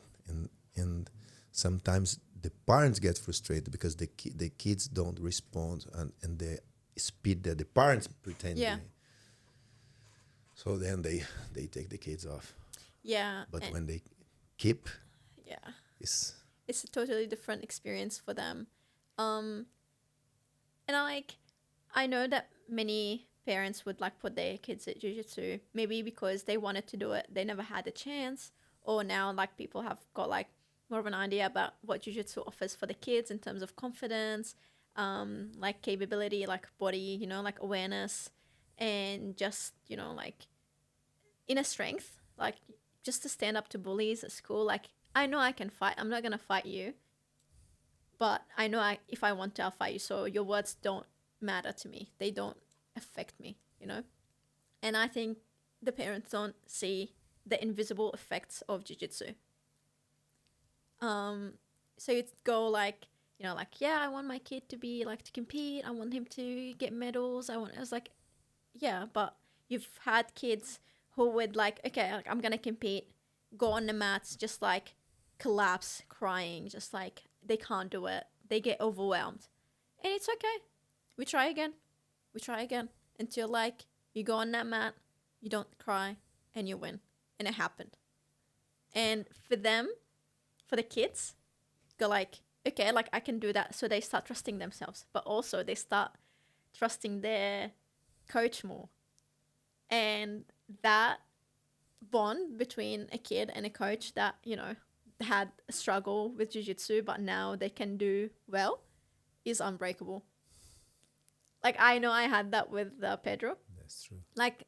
White belt, now I look back at my back at my white belt footage, comps, what was I doing? It wasn't beautiful jiu-jitsu, now I look at my fights and I go you know what, this is jiu-jitsu, this is beautiful. And this just makes me moving to Sydney, I still go down to see Pedro to train with him. Whenever I have a big competition, can we please train?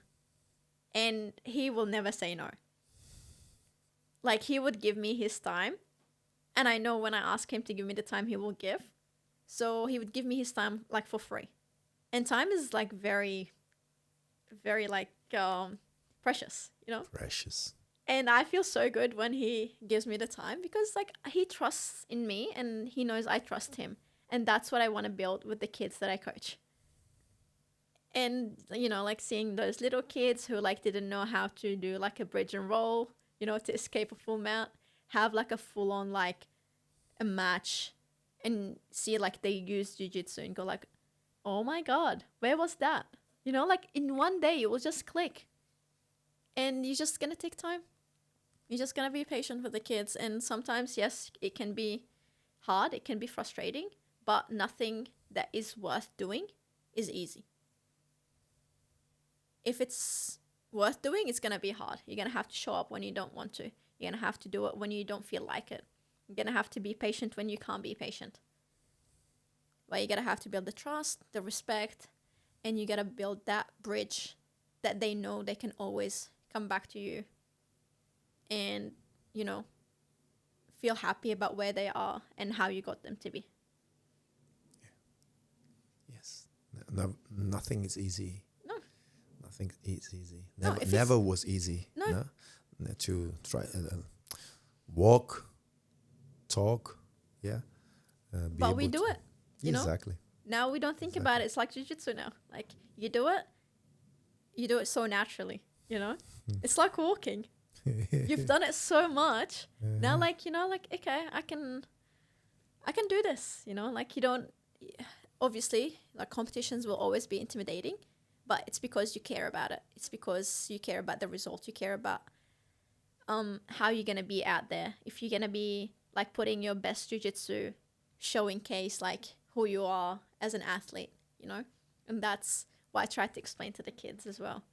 Like, if it didn't matter, it wouldn't be scary. It wouldn't be intimidating. But because you care, because it matters to you, it is scary. And that's okay. It's okay. Yeah. Yeah. Yes. Try to go to the other side of the street, to cross the road. If you don't care about your life, You don't look. you don't look. Yeah. Yeah. That's why you look and see Yeah.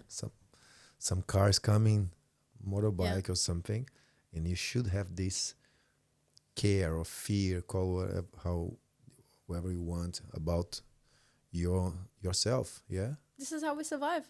How we survive. Yeah. Exactly. So if you don't feel anything before the comp, better stay home. I honestly, Better stay home. I don't believe anyone who would come to me and say, like, I didn't even get the slightest nerves before a comp. Like, okay, you either don't care or you're a psychopath. Exactly. Like, if you actually care, like, you're gonna learn to contain The that day feeling. you put your name, the day you Yeah, you register. register. Yeah, From that day, You start you already thinking about sleep the different. fights. You Yeah. sleep different. Uh-huh. You eat better. You train better. You do everything better. You check your water.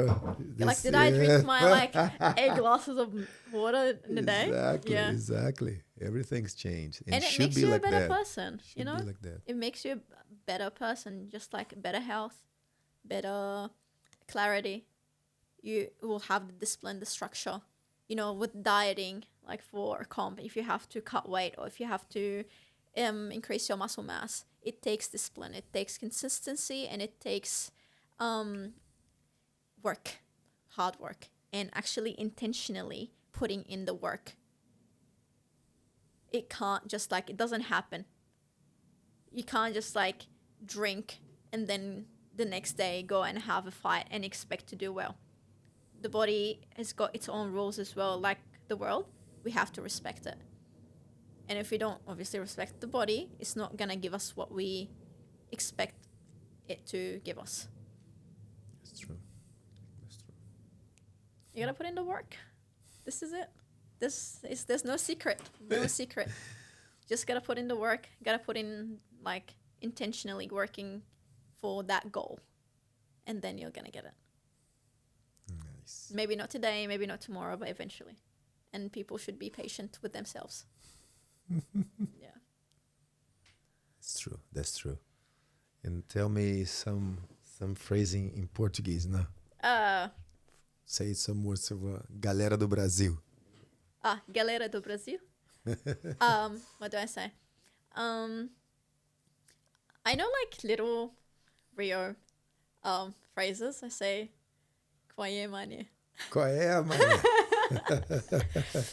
Fala aí. Fala aí. Boa, Sarinha. Say, fala cria. Fala, cria? Yeah. Tudo bem? Ai, tudo bem. Fala, cria. Qual é, mané? Yeah. So, Nice. yeah. again, I think my understanding of Portuguese is better than Better. my Yeah. spoken Portuguese, but Nice. hoping to go there and just get some Portuguese in, you know. You have plans for when you're gonna go? We're hoping mid next year, like to escape the winter here. We go summer in Brazil, Beautiful. you know. In the is with which state? Rio, Rio? Rio de Janeiro. Thiago é do Rio? Rio from, yeah, Rio? yeah, Tiago's from Rio. Nice. It's carioca, as he likes to say. Yeah, carioca. Carioca. Yeah, he loves to say that. I think, yeah, most people from Rio would go like, I am from Rio. Yes, You know, like very yes. proud, and it's beautiful. We don't They we should don't be say we're proud. from Brazil. Say Yeah, from I'm Rio. from Rio. Yeah. Yeah. That's true. It's yeah. beautiful, beautiful part of the world, and I think people, you know, who are from there are very lucky, you know, and they should be proud about where they are from. Yeah, yeah, we are proud. We are Yeah. proud. Yeah, we suffer, but we are happy, and somehow I don't know. I can't I explain. was actually reading something about like Brazil, and they say they are like like, you know, happiest people. Like it's not the happiest country, unfortunately, but people still take that and they adapt with it and they make a joke out of it. You know, like they have fun with the struggle, and that's how they go on with life. And sense of community there is very big. So people, when they get together, they just like they create this warm environment, very inviting. And you know, they people who love to live, they love to have, you know, fun and just like have peace. Unfortunately, Yes. the world is not as nice as we'd like it to be. Yeah, and it's this. I believe that's the same reason that's why it's so easy to take advantage from us. Yes. You know, because the people in power see, these guys, Yeah. you know, put some music. They already have the beach. Give them they TV have the- and some meat, and they'll be Exactly. yeah. It's very easy because it's already part of our culture that try to feel well, try to be happy, To survive to survive. Yeah. the Although- tragedies. Yes. Yeah. So And I think that's it's how good and bad at the same time. Yeah, that's how, you know, again, surviving. Like, if you can't change it, you gotta have to adapt and survive. And humans are really good at adapting. You know, Really good. the system in Brazil is very corrupt, and I do have a lot of conversations with Tiago about like the political system there and like the politicians, about how it is, and it actually makes me really deeply sad. And I know it's like not my country, but like, you know, there are people, like decent people who live there, people who love to live, and those politicians are taking huge advantage of the country and the people. Yes. And it just does not sit right with me, you know. It makes me really mad. Like every time we have a conversation about the Brazilian politics, I end up feeling really heavy. Like, you know, like it's just like it's not a world that I want to bring my kids to, you know. Like I never want any kid to feel that heavy feeling, you know. And unfortunately, a lot of people in Brazil and like around the world, they do have to go through that, and it's just not fair. Yeah, that's true. That's true. But you know, the Brazilians love a good party. I love to party with them. So good, such a vibe, such a vibe. Yeah. We are good on that. Yeah, Good too. It's and hard- jiu-jitsu. It's hard to and jiu-jitsu. It's hard to make. It's pretty much the same. It's hard. It's hard to make me start to go there. Less training now. Less training, but once I start training, Yeah, I want to be there 2 hours, 3 Yes. hours, 4 Uh-huh. hours. Let me here now. Yeah. You know, I already sweat. Yes. I already in Yeah. in your in elements, calor. How is warm. warmth. Yeah, Yeah. calor. Yes. Now Yeah. I want to be here. Yes. Yeah, just add some water and let's keep here. Until someone else takes you somewhere and go like, you know what? I like to be here too. exactly, I get it, like, exactly. I find it very hard to like, you know, get Tiago to go anywhere. But once he's outside the house, he goes like, I never want to come back. Yeah. You know? It's I just like say this too. Yeah. And everyone, all my friends know I'm like this. Yeah. I don't want to left my home. I don't Yeah. want left my place for Uh-huh. nothing. But once I start, Uh-huh. I can be there 3 days. 3 days. Don't need to It's come like you back forget home. about it. Yes, let's keep with the party. Yeah. Party's on. Yeah, she know I'm like that, and that's every time we're gonna go. She say, "What time we're gonna come back?" Yes. She tried to ask me a time to come back Yeah. because she knows that I can be there forever. Like now I know, like if Tiago would say, "Oh, we're gonna go to that party," like, "Oh, we're just gonna stay for an hour. We're not gonna stay for long." I know we're gonna stay for long. You know? Like I don't take what he says like literally anymore. Like we're gonna stay for like 3-4 hours, maybe 5. Who knows if you're coming back home? You know? Yeah. That's it. That's Yeah. it. Like I love a bit of spontaneity.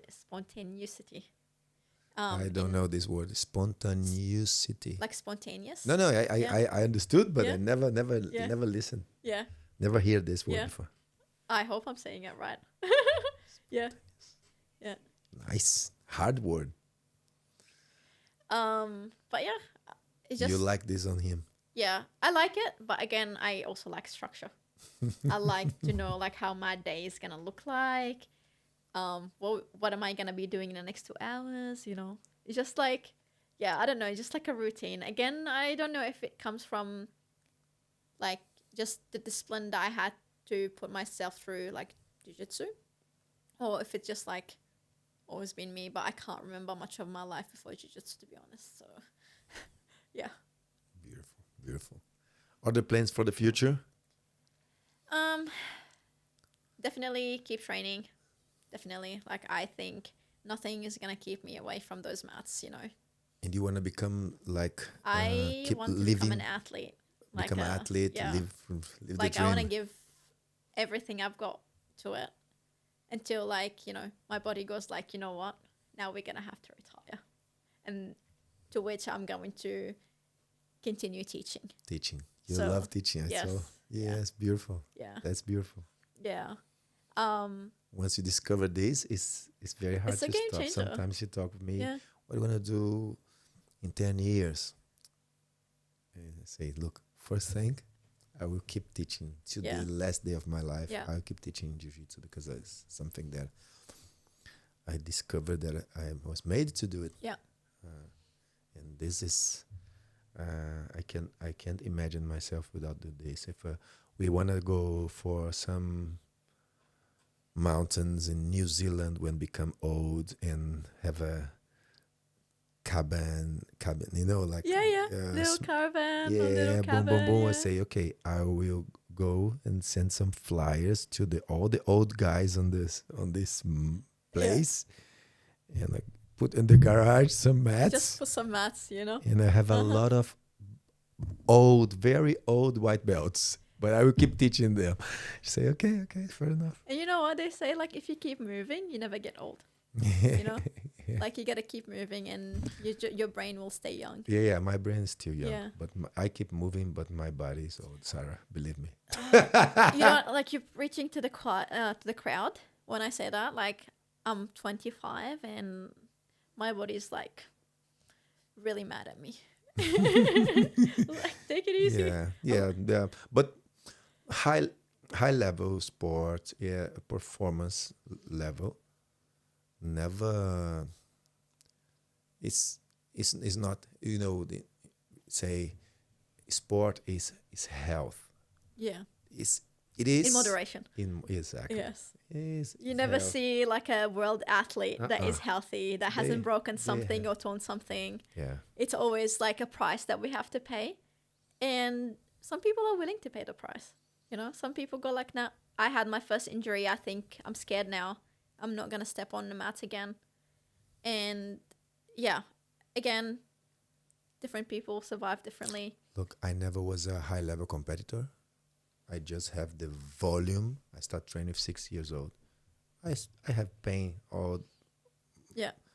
every day of my life. I don't know. 20 years ago, I was already like that, Yeah. Now imagine someone who 20 years later, and someone who have not just the volume that I have, but the intensity that I never had. Yeah. 3 times a day. Yeah. To plus the physical condition, and plus the trips and the cutting weights, and Yeah. of course It will take a toll on your body. exactly. But I think the brain will just be happy, you know? Yes. Like, I think that's what's surviving, you know? Like, we survive on those, like, dopamine hits, the endorphins, like that little, you know, happiness that comes after every time the ref lifts your hands up and say, like, you won that round, you know? So, yeah, I think, the body suffers, but the brain stays in check. Yeah, it's worth. Yeah. 100%. I believe that. But yes, so you keep teaching. Yes, I'll keep teaching for sure. I'm obviously hoping to do something for the planet. I study sustainability and I did study politics and economics. I would love to get that into effect, into like working through environmental policies that will protect our planet, you know, combat climate change, and just look after the planet, give something from what it gave me. Again, it's all about paying back and giving back to the community, to the planet, to yourself, to your family. It's all about giving back, because we don't become who we are alone. And yeah, the planet is suffering, so I'm going to be helping. Yeah. Nice. That's what I'm working on. Hopefully, like in the years to come, I'll be working on like policies, like campaigns, a government, like for the government to do something about climate change, about coal and gas mines, and reducing carbon emissions and all of that. So that's another fight. So like jiu-jitsu fighters, I feel like, you know, they fight on the mats and off the mats. We're not only fighting like people, opponents, we're also fighting systems and governments and trying to make the planet better for everyone, not just on like a jiu-jitsu level. We go bigger. And I'm hoping to be able to do that in the future as well. Beautiful. Congrats. Thank you. And until there, you keep smashing people around the world, yeah? I'm So planning do on the that. call, I'm do the gonna call. be collecting. I'm gonna be collecting more arms, hopefully. Oh, do your call for the next event. How can people watch the subversion? Yeah, people can obviously come to the arena at the Roundhouse in Sydney Uni, and it's gonna be on December 6th. Doors open at 5. I'd love to see you guys there. It will be an epic fight, and obviously going for the win, going for the kill. And it will be my hand rise at the end of the fight. For the next one, I would love to rematch with Jacinda Austin. Like, I had to leave last time, like drop out because of my injury. But I think it's going to be a really good fight, a very well-rounded opponent. She's going to be like just tough, technical, and just like in general, she's going to be a really good challenge for me. And I love a good fight, you know, like win or lose. If it's a fight that was good, like I showed my jiu-jitsu and the person was more worthy of the win, I do not get upset at all. I actually feel very happy that I gave everything that I have, and there's still more to learn and more to work on. But yeah, Jacinda Austin for sure. I'd love to verse her again. Yeah. Nice. And is in flow grappling? Because the last one was... I know they've got like the Subversion YouTube. Like you can purchase the link and get the thing like to be live streamed in your house. But I think it's through YouTube. I could be wrong. YouTube? I've never done the... I saw the last one. No, not the last one. The one you fight. I was meant to fight? Yeah. Yeah, it was the last one. Last one? Yeah. On YouTube. Yeah. On Flow grappling? Okay, I could be very wrong. Like I never like watched those like so live basically stream. or YouTube or flow grappling, you can watch. Yeah.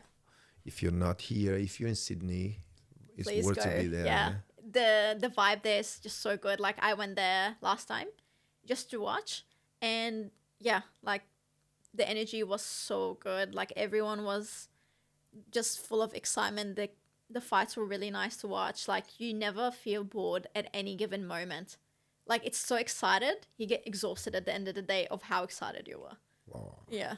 Nice. I was really beat like by 10. I was like, oh my God, like this has been like a lot of energy there, you know, a lot of energy. And like you are consuming the energy of the people around you as well. And just like, this is amazing. Yeah.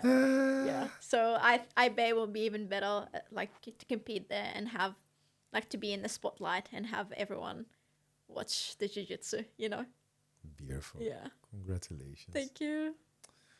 Guys, this was Sara Al Arnoos. Oh, you said it. That's Yes. it. They said Yes. it. That's perfect. Sarinha. Sarinha. Oh, Sarek. Thank you for coming. Thank you. Thank you so, So much. much. It was really good to like have to talk about, you know, the person behind the jiu-jitsu, you know, like it just, I know that many of the people that I know now know me from jiu-jitsu, but there's a lot to the people, Always. you know. Yes. Yeah. Yes. I love hear about people's lives. You know. It's again different perspectives, you know, and you always learn something from people. And I really hope my story would inspire people to like either start jiu-jitsu or want to get better, knowing that people like don't get good out of nothing. Like you got to put in the work. And yeah, obviously I'm hoping to be even better next year, compete outside of Australia, bring more big competitions to Australia, and just get that jiu-jitsu scene out there. Never too late. You start with 21. 21. Look Yeah, at that. never too late. Never too late. It's good. And people have different circumstances to why they didn't start early. And I told you mine, but yeah, I stuck to my gun. You know, like I knew I was going to do it like later. Didn't give up on that dream. And I'm here. Nice. Yeah. Nice. Very, very inspiring. Thank you.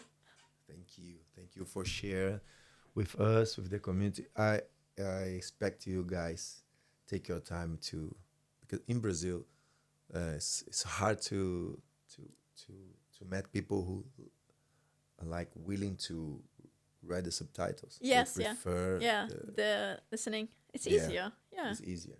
Yeah. So, if you want to come to live in Australia or in other countries where they speak English, you should start to listen in English Yes. and read in Portuguese at least to get used. Yeah. Yeah. Então, this was one more BJJ Out. Yeah. Galera, esse foi mais um BJJ Out. Escuta o episódio, tá fantástico. Bota aí o subtítulo, a legenda e lê a parada. Presta atenção, tá bom? The second woman here. Yeah, I and feel the honored. first one in English. I feel honored. It was a Thank big you. challenge. I still going think through you the did very challenge well. with Yes. 46 years old, going for the challenge in front of me. Thank you for come, and I hope have you here again the second time, and we'll talk in Portuguese in front of you with Tiago. Yeah, and For we're sure. gonna mix the languages. For sure. I think Okay. it'd be fun. I'll try my Portuguese then. Yeah, that's it. Qual é a mané? Qual é, mané? Fala comigo, bichão. Obrigada Um abraço. muito. And thank you so much for whoever is listening. And thank you for having me here. And it was really fun to talk about, jiu-jitsu and just life. It's good. Amazing. Thank you. Thank you so much. Thank you. See you guys. Take care. You.